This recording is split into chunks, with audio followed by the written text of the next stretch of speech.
విశాఖ టెస్ట్లో ఇంగ్లాండ్ జట్టుకు భారత్ 399 పరుగుల లక్ష్యం నిర్దేశించింది. ఈ మ్యాచ్ మొదటి ఇన్నింగ్స్లో 396 పరుగులు చేసి ఇంగ్లాండ్ను 253 పరుగులకే ఆలౌట్ చేసిన భారత్ జట్టు రెండో ఇన్నింగ్స్లో 255 పరుగులకు ఆలౌట్ అయింది. భారత బ్యాటర్లలో శుభ్మన్ గిల్ శతకంతో రాణించాడు.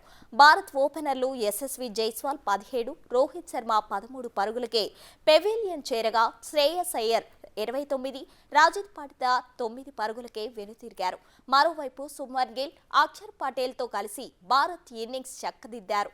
ఈ క్రమంలో 5వ వికెట్కు 89 పరుగుల భాగస్వామ్యం నెలకొల్పారు.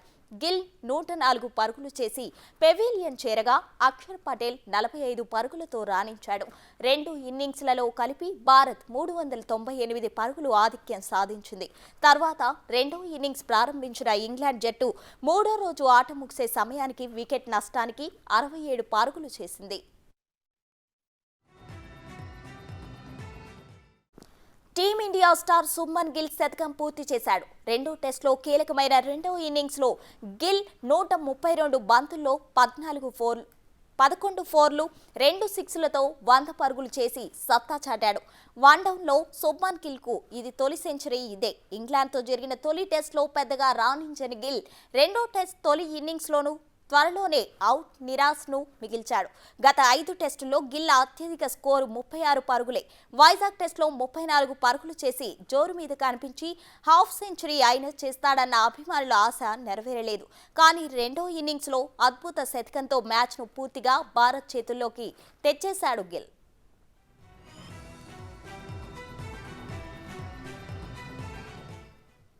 తొలి ఇన్నింగ్స్లో యశస్వి జైస్వాల్ డబుల్ సెంచరీతో 396 పరుగులు చేసిన రోహిత్ సేన అనంతరం ఇంగ్లాండ్ జట్టును 253 పరుగులకే కుప్పకూల్చింది.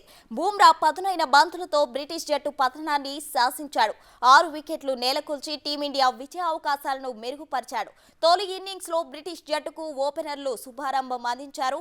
తొలి వికెట్కు 59 పరుగులు జోడించి టీమిండియాలో ఆందోళన పెంచారు. కుల్దీప్ యాదవ్ డకౌట్ను అవుట్ చేసి భారత్కు తొలి వికెట్ అందించాడు. డకౌట్ అవుట్ అయిన క్రాలే సాధికారికంగా ఆడాడు.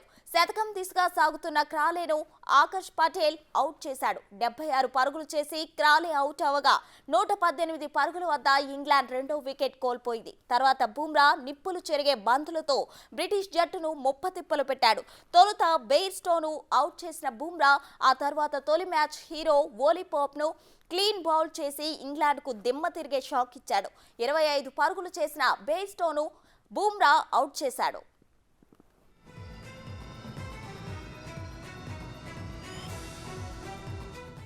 కుల్దీప్ యాదవ్ స్వల్ప వ్యవధిలో బెన్ ఫోక్స్, రెహాన్ అహ్మద్లను వెనక్కి పంపాడు. అర్ధ శతకం దిశగా సాగుతున్న స్టోక్స్ను బూమ్రా క్లీన్ బౌల్ చేసి టెస్టుల్లో 150 వికెట్లు మైలురాయిని అందుకున్నాడు. చివరి 2 వికెట్లు హాట్లీ, జేమ్స్ ఆండర్స్ను కూడా బూమ్రా దక్కాయి. అయితే వన్ స్టోక్స్ 47 పరుగులు చేసి ఇంగ్లాండ్ను కాపాడేందుకు ప్రయత్నించిన బూమ్రా ఓ అద్భుత బంతితో స్టోక్స్ను బౌల్ చేశాడు. అనంతరం 253 పరుగులకు ఇంగ్లాండ్ ఆలౌట్ అయింది. క్రాలే 76, స్టోక్స్ 47 పరుగులతో రాణించగా మిగిలిన బ్యాటర్లు విఫలమయ్యారు. భారత బౌలర్లలో బూమ్రా 6, కుల్దీప్ యాదవ్ 3 వికెట్లు తీశారు.